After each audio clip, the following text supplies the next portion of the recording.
Hello, this is Brian Kemp from the Capitol. It's great to be on with the North Fulton Chamber of Commerce to give you a session update. We just ended the second week of the session. It's been very busy. The legislature's been every day.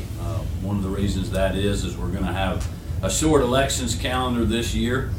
Fortunately, at the end of last week, we got a bill passed with the help of the governor and the leadership at the Capitol to really solidify the May 20th election date. Up until that time, we had had two separate primary dates, one on May that was set by a federal judge, and then state law had our primary, as they have been in the past, in the middle of July. We've now synced those dates, so May 20th will be the primary date. Absentee ballots will be able to be available around the first part of April, depending on the county's preparation for that. And early voting, the in-person early voting will start 3 weeks prior to the May 20th date. We were glad to get that done. Having two separate elections calendars would have been very expensive for the counties.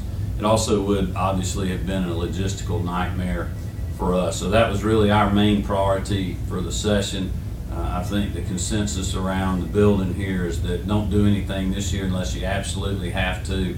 And that's really what our stance is going to be for the rest of the session. We don't have a big legislative agenda. We'll be watching other legislation that affects the Secretary of State's office, but mainly just working on the budget with the legislators and hoping that we can get through the session very quickly and not allow people that have races to get back out on the campaign trail.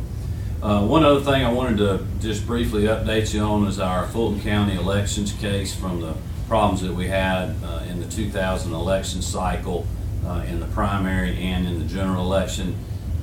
Unfortunately, we were unable to reach a consensus resolution with the county about that problem and the alleged violations.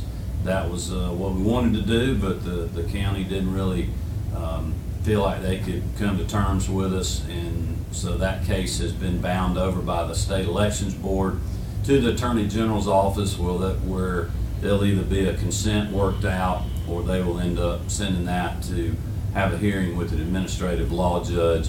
And then eventually, after either the consent is reached or the findings of the ALJ, that decision will come back to us at the State Elections Board, and we'll put the final okay on it or disagreement and put our finishing touches on it. So that's kind of what's going on at the Capitol. Look forward to keeping you updated as the session moves forward, and I hope you guys have a good week. Thank you.